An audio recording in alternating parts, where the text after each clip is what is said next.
Thank you, David, and obviously a big thanks to 4YFN for hosting us here. I'm not going to take much time, but just to put this in context, I'm the founder of Technoplat and Tech Tuesdays. For some of you who may not know what Tech Tuesdays is, it is probably one of the most popular and trending technology knowledge platforms in the UK. We organize these on the first Tuesday every month, where we get government, private sectors, and entrepreneurs, innovators, and students to be part of the event. My obviously warm welcome to all the panel members for this evening and to all the guests present out here who has joined for this session, which is GenAI lessons from the second largest mobile market in the world. A bit about Tech Tuesday. It's a monthly event, as I mentioned, and the most unique thing about Tech Tuesday, as you realize, we don't have speakers, we don't have moderators, we don't have a given set of questions, and we already don't have a given set of answers, which basically means the speakers of the panel who's going to be present out here are going to be asking questions to you after the first 10 minutes. Yeah? And as part of the drill, like everything happens, we would really want you, request you, advise you to talk more about us, tweet about us. You can share with us on our LinkedIn page, which is Tech Tuesday UK, as well as on YouTube, which is again Tech Tuesday UK. I'll now sort of take the pleasure of inviting all the three panel members. We have Mary Ostena, who is the head of digital identity at Visa. Mary, please. Thank you. We have Dr. Mike Short, who is the former chief scientific advisor of DIT, which is the UK government. Mike, all yours. And last but not the least, we have Gautam Hazari, who's the CTO and co-founder at Xxtra ID. Wonderful. I now leave the floor to your hands and all yours. Good luck. Thank you. Well, perhaps we can start with a few brief introductions. So would you like to go first, Gautam, just to say a few words about your background and your interest in this subject? Sure, Mike. Thanks. Hi, everyone. I'm Gautam Hazari. I'm the CTO and co-founder of Xxtra ID. We say that we are making the digital world a safer place and building the identity layer for the internet, which was missing. My background is, I was part of GSMA actually for a long time, for 8 years, and created the what is known as the Mobile Connect specifications, so which is an identity initiative from mobile operators, and have been involved in deploying Mobile Connect around the world, and now taking the same journey outside GSMA and working extensively in many markets, and India is our primary market, and have got lots of learnings from them in the last few years, and I'm delighted to share with everyone here. Thanks, Gautam. We'll come back to India in a minute. Could you say a few words, please, Maria? Yeah, no, thanks. Nice to be here. Thanks for inviting me. It's nice to see so many people as well. So I'm looking forward to all the questions. My name is Maria Ostena. I'm heading up digital identity at Visa here in Europe. Worked in the identity space since about 2014. Tried to convince the mobile operators the merits of mobile identity, and now I'm trying to do the same thing with the banks. It's quite hard work. My mission is really to combine identity and payment for more secure, less fraud, and more convenient payment services. So pleased to be here. Great. So just a few words from me. I used to be chairman of GSM Association, but I've done 30 years in the mobile industry and 5 years in the UK government as chief scientist. So I'll do a kind of mini moderation session within this brief session here today. Can you say, Gautam, a few more words about India, the second largest mobile market in the world? What's different about India? What factors should developers understand about India to put India in context? Yeah, absolutely. So, and again, we're going to talk about GenAI a bit. So put a few things in the context in few words, and again, it will take really hours to talk about that. But I don't know if you know that the number of languages which are spoken in India. So India has got the second largest number of languages spoken, which is 780. There are 22 official languages as part of the constitution. And then, by the way, the first one is Papua New Guinea with 840 languages, right?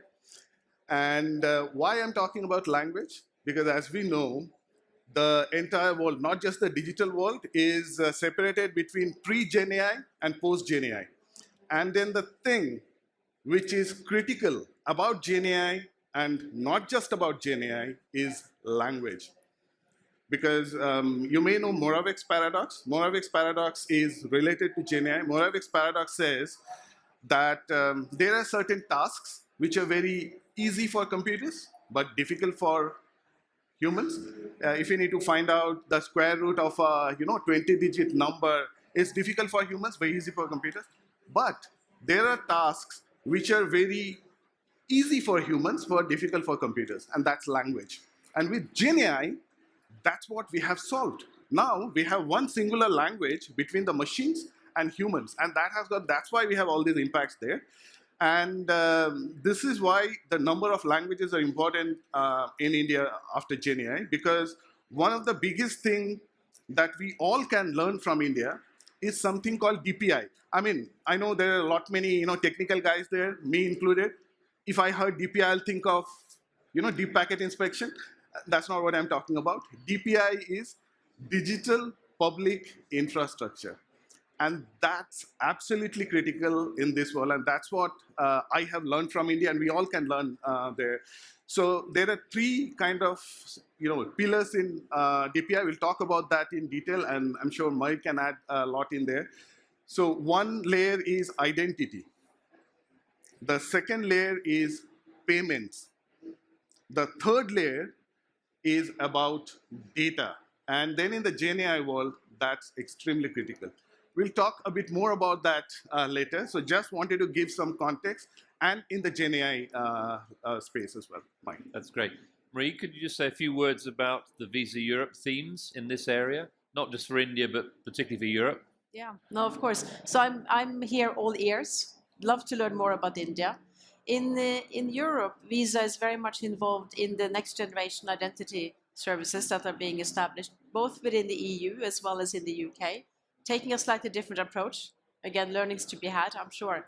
But what fascinates me about India is the way that the DPI that you mentioned, the platform that combines payment, identity, data.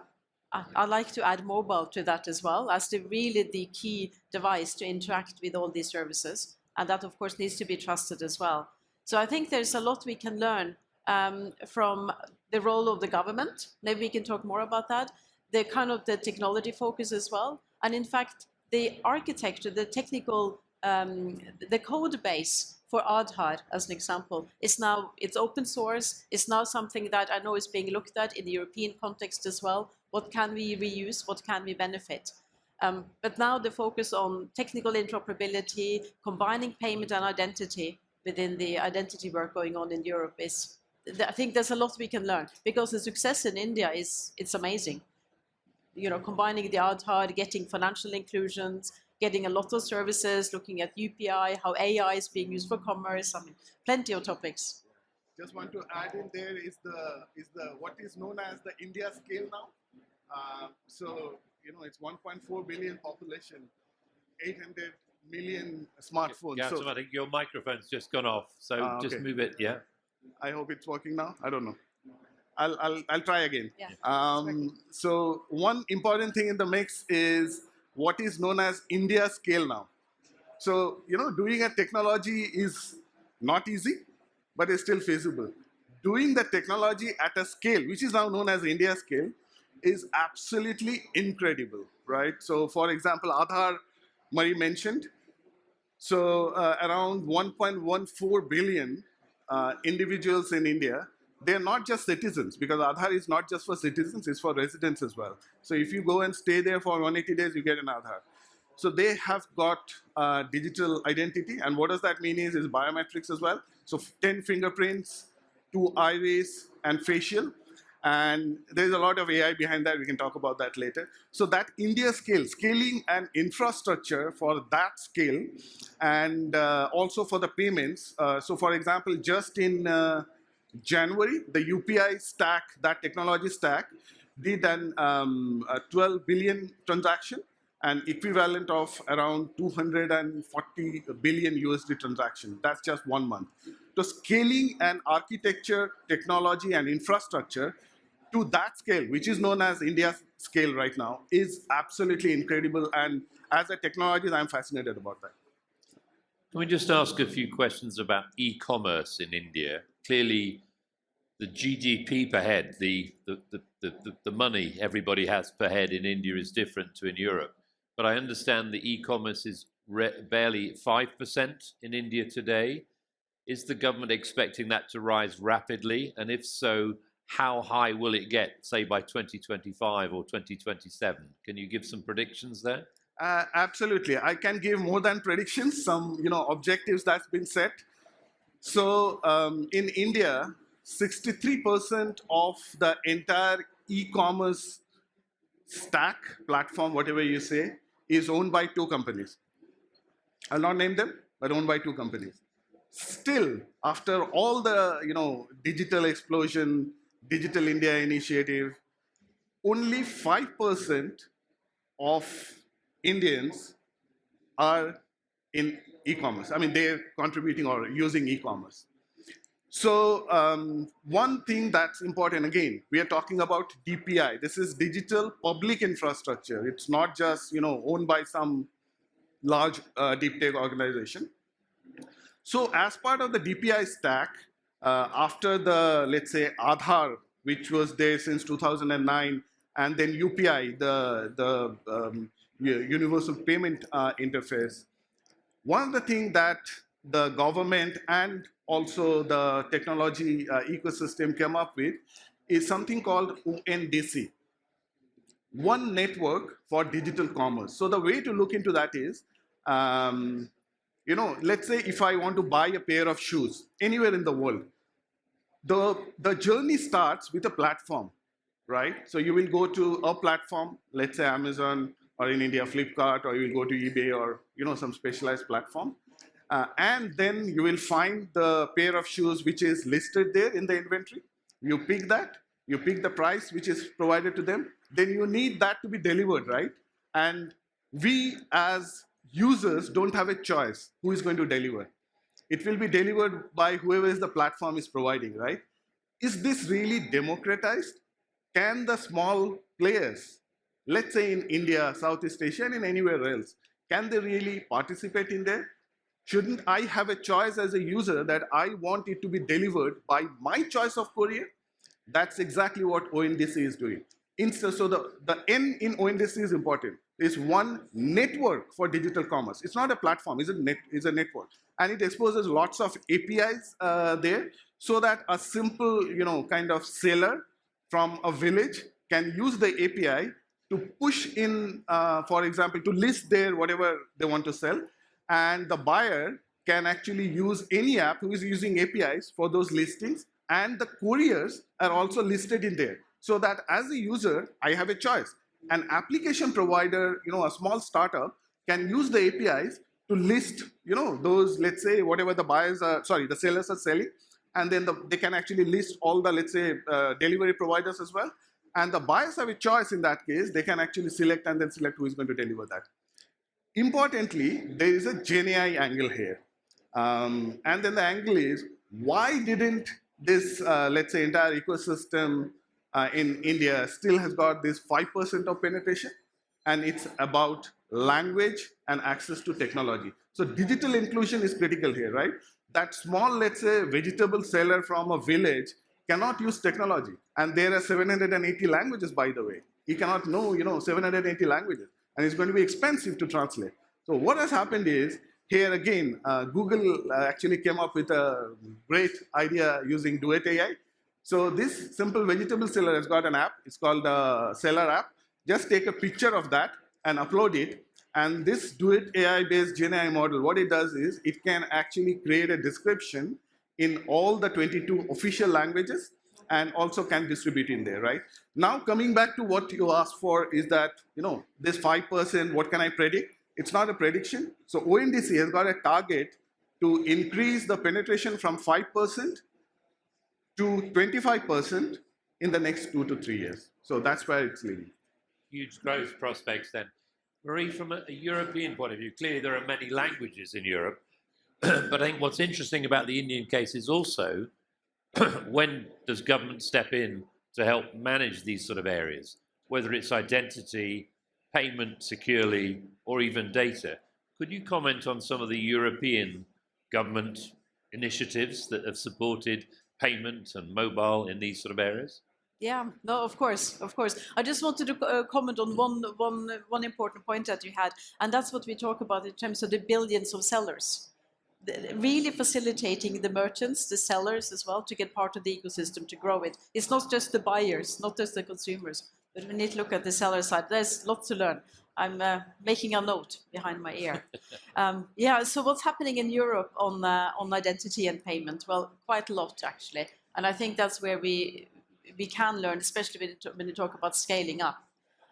So in Europe, we have the next generation identity regulation being introduced, probably voted on, I think, Thursday or Friday this week. So let's cross our fingers that we get a bit more clarity. But there the government has taken, or actually the Commission has taken the role of defining the regulation, which requires the member states to issue a digital identity. So that's, I think there's some similarities there. They have requires, in this case, merchants, digital service providers, including all the big guys that we know, to allow the consumers, if they so choose, to access the services using their identity, hopefully remaining anonymous. We don't like tracking. As well as defining the technical requirements to ensure interoperability. And of course, this needs to apply to payments as well. So it's going to be quite an exciting future, I think, with lots of identity wallets in the market, following us certain specific technical requirements, and then also embedding payments for that. So the future is going to be different from what we see now. And Marie, just going a bit further, clearly the GDPR in Europe could be argued to be a benefit from a data privacy, data protection, and data sharing point of view. The AI Act as well, that's imminent, let's say, also could be helping. How do you see both of those helping mobile payments and mobile identity going forward? I'm hoping that that GDPR will remain strong enough and relevant enough so that it can actually protect the privacy in the world of generative AI. The challenge, of course, with AI is that you don't always know what's true and what's false. You know, is this really being generated by an AI bot? Is it really acting on my behalf? There's so much excitement that can happen in terms of e-com as well, or e-commerce, that I can make automatic purchases on behalf of me, but is it me making that choice?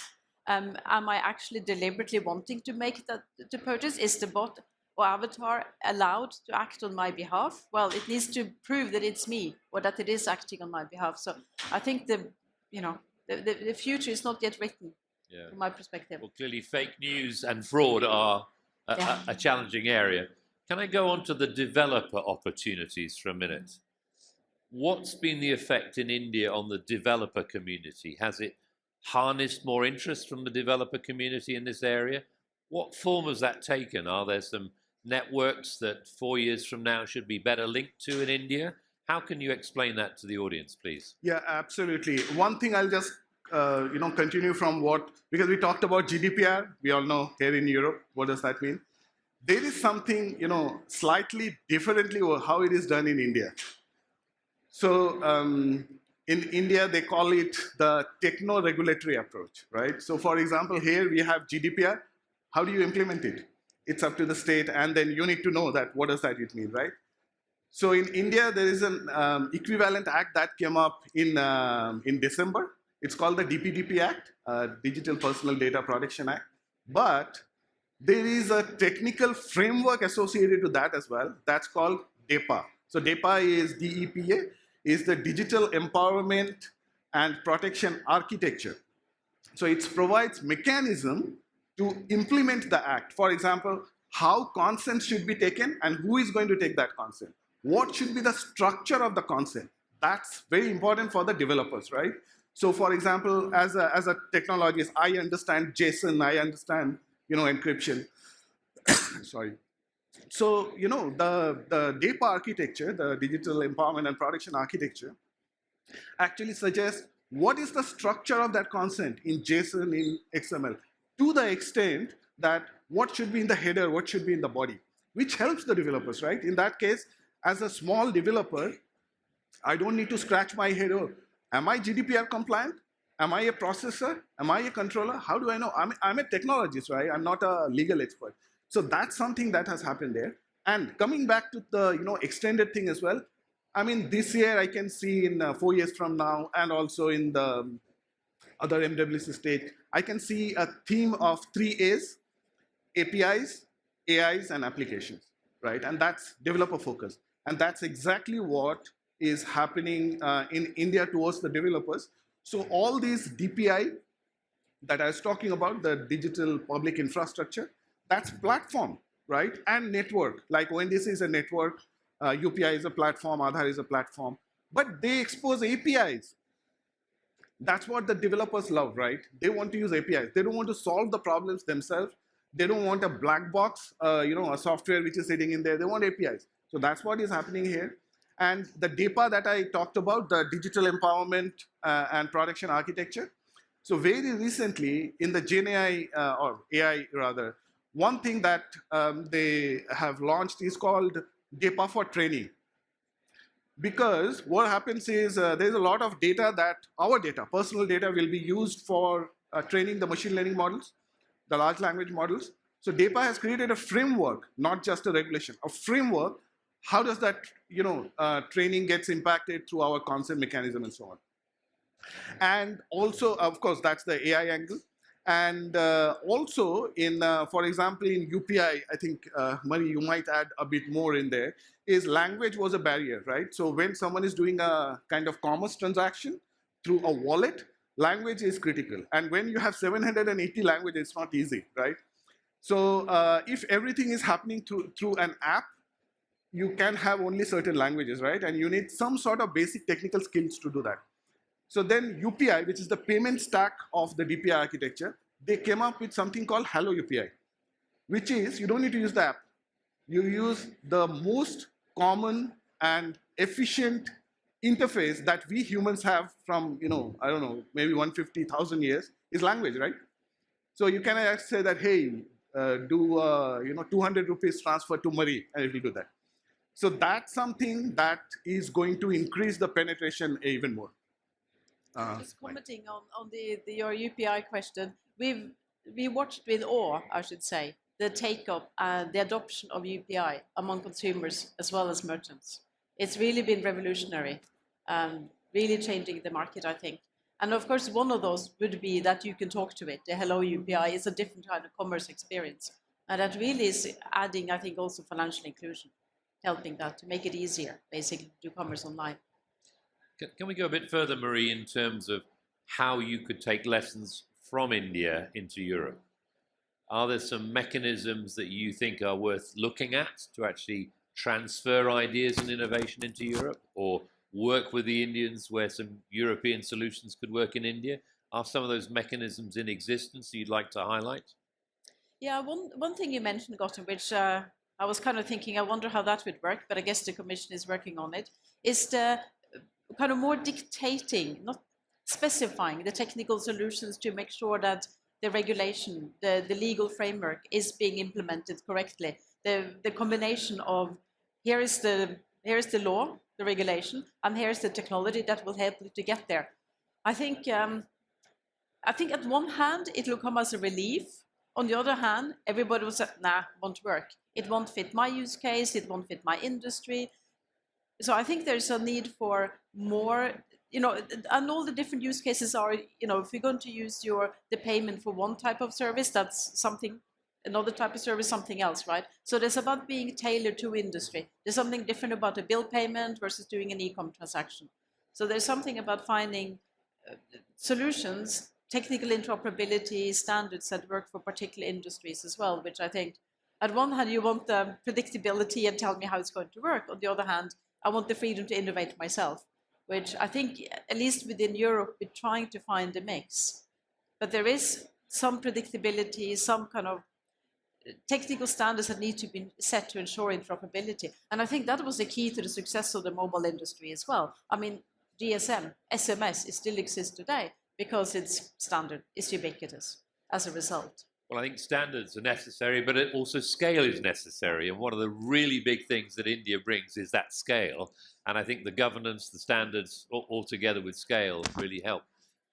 We'll take some questions from the floor in a minute, but I need the ushers to identify themselves with microphones first. But going back to you, Gautam, some of the leading software houses in India are obviously very active in this area. Last time I was in New Delhi, I kept being told India is the software capital of the world. How do the leading Indian companies actually use and work with European players? Are leading players like Wipro and Tata and Infosys, are they active in an international setting in this area? Yeah, absolutely. In the software area, of course, right? And it's both ways. So for example, the large software houses or professional services like, as you mentioned, Wipro, Infosys, TCS, they have been doing it for Europe and US and the rest of the world. But on the other hand, all the large deep tech companies, they have got now, their development centers there for the exact same reason, but in the opposite direction. And in all these DPI work, they're heavily involved, and in GenAI as well. Actually, just I think last week or the week before, Jio is the second largest mobile operator on earth, owned by Reliance, and they're the largest mobile operator in India. They announced a framework called GeoBrain.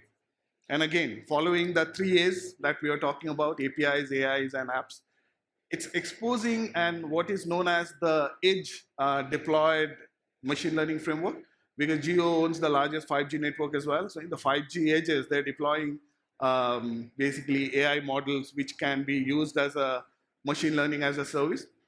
But importantly, it's exposing APIs. So at the launch, they exposed 500 APIs so that the developers can use AI at the edge at scale, right? Because the 5G scale in India is absolutely massive. So similarly, the other players as well are contributing towards the DPI. One of the things I wanted to mention earlier as well is the impact on the society and for DPI, because that's a learning for us. And again, I don't stay in India, but I'm spending significant time there as part of Secure ID, because we are actually working to make the digital India safer there. Is in the G20 summit that happened a few months back, it was claimed that the entire DPI technology stack leapfrogged India 40 years. So what does that mean? And this is not I'm saying, this is a quote from the G20 Sherpas there. Whatever they wanted to achieve from inclusion, from development, from progress in 47 years, they achieved in 7 years of DPI. And that's significant, right? And that can be applied anywhere else. The other very interesting thing there is DPI last year apparently saved 2 days of every single citizen from whatever you do, whether you're doing a payment transaction. And that's significant for a country of 1.4 billion, right? 2 days of saving per citizen. So that's what it gives to the society. So it's like, there's a technology there created by the public sector for the private sectors as well, and for the citizens. It's doing business as well. At the same time, it's improving the life of individuals and the society in general. And that's something like 30 times the size of Spain by population or something like that. In terms of next steps, I don't see any questions raised. Can you just look forward a year, both of you, and say, where do you think we will learn more from India in this area within the next 12 months? So pretend I'm Father Christmas and giving you a wish. Where do you expect to be in a year's time on this subject? Would you like to go first, Gautam? I think there will be some significant, and it's not just in India. India is probably where we will see it more. We started to see it from last year, November, right? So if you see, majority of our digital interaction starts with an app, right? And we have not challenged it for the last decade or more than that. Why an app? If I have to locate, where FIRA is, I'll have to use an app. If I have to, book my taxi, I use an app. Why app? The app was there for our portal into the digital ecosystem, right? Because we didn't have a better alternative. Now we have a better alternative, which is language. That's how we interact, right? We humans interact using language, not using app. So when we need to interact, you don't actually put an app on my face. So that's what is going to happen. That's what I predict. 1 year, maybe more than that. And there are signs already there. Hello UPI is one.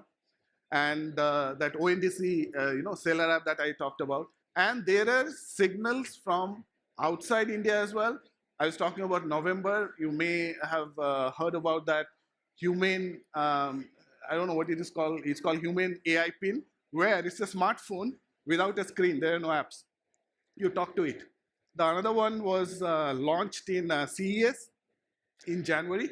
It's called the Rabbit R1, and it's incredible, right? It's a device. It's you can call it a smartphone or whatever, but there are no apps. There are no screens. You talk through language, and that's what will be transformational. Then we will start to challenge, hey, why do I need to open an app and then navigate where do I go to FIRA? I'll just say, hey, I want to go to FIRA, and then there will be, kind of instructions coming to my ear, go left, go right, or whatever, right? So that's something that I expect, especially in a country like India, where digital inclusion is critical, language is critical and a problem, and GenAI introduced language, and beyond, going from app we will see. Marie, any predictions for a year's time? I can see voice continuing to, or becoming an even more important interface to interact with the digital world, for sure, completely. And I think in parallel, we also need to have better assurances and more convenient way of really proving who you are. So of course, I'm also looking forward to learning more from Aadhar and seeing how that has been the trust anchor for digital services, for payment services, because everybody has it. My dream is that we can get to the same in Europe as well, that everybody can have a digital identity that you use as an anchor when you want to make a purchase, and you can do that using your voice. Then you can recognize this is you based on your device footprint and fingerprint on your device example, and know that this is really you. But really having that trust anchor that is fully interoperable, that is recognized. I can take my bank ID to any country in Europe, including the UK, and I can prove who I am. And combine that with a wallet where I can keep my credentials, so that I can easily prove anything about me that's necessary, staying anonymous or pseudonymous, if that's, depending on the use case. But combining that with voice and with generative AI, I think it'd be immensely powerful and really change digital services as we know them. If I may add my wish just to conclude, because I see no questions here. I would like to see in a year's time us talking about digital inclusion from a payment and e-commerce perspective. In other words, not just treating it as an afterthought, discussing it as a digital inclusion, including payment and e-commerce. I'd also like to make sure that we've got in place in Europe as well as elsewhere the regulatory and standards regimes to support that. And finally, I'd like to recognize some of the innovation that's taking place in a proper way so we can exchange the best of innovation internationally. I'd hope that would include a stronger European-Indian bridge in this area, because there are lots of lessons we can learn from India, not just because of scale, not just because of software leadership, but because of some of the points you made about GenAI, governance, and so on. Can you please put your hands together for the speakers this morning? Thank you very much for spending time with us.